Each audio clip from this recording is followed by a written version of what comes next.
Et bien salut à toutes et à tous, c'est Flouflou. On se retrouve aujourd'hui pour une toute nouvelle vidéo Brawl Stars. Aujourd'hui je vais vous présenter les 5 meilleurs brawlers en braquage présentés par l'appli mobile Brawlstat qui regroupe les statistiques, tout ça des brawlers. Avant de commencer la vidéo, n'hésitez pas à exploser les pouces bleus, les abonnements, les commentaires. Et c'est parti.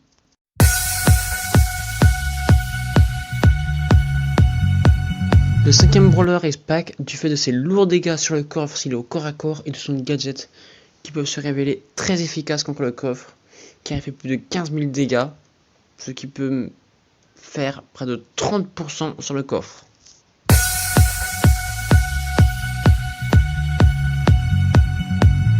Colette est le 4ème brawler du fait de ses lourds dégâts et de son super qui est très offensif.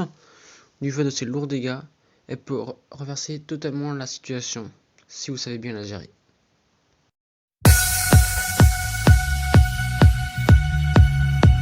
Elisa est le 3ème brawler de ce classement du fait de ses lourds dégâts et de son super qui peut être très offensif, car en ralentissant les adversaires elle peut faire d'excellents combos. En les ralentissant les gens auto-shoot, ils les touchent forcément, donc ça peut être très utile pour les éliminer et bref faire un giga push.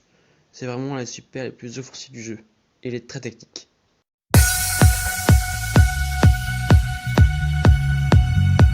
Stu est le second brawler de ce classement du fait de ses lourds dégâts et du fait qu'il soit très OP partout.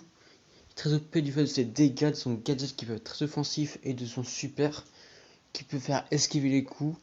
Pour les pro players qui ratent beaucoup de coups, s'ils sont sur le point de se faire toucher, ils peuvent l'utiliser, donc il est très utile. Et il a une technique de jeu qui est très offensif, il a des dégâts qui sont lourds, d'où la raison de son utilisation dans pratiquement tous les modes, dont le braquage, dont le fait qu'il fait partie du 2ème classement.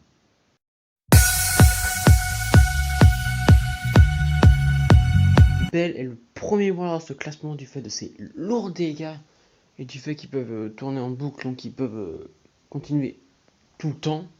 De son super qui peuvent être très offensifs, on tourne les adversaires plus facilement, on les élimine plus facilement et donc on peut faire un giga push côté pratique, et du fait qu'il doit garder la distance entre chacun pour éviter qu'ils prennent des ricochets.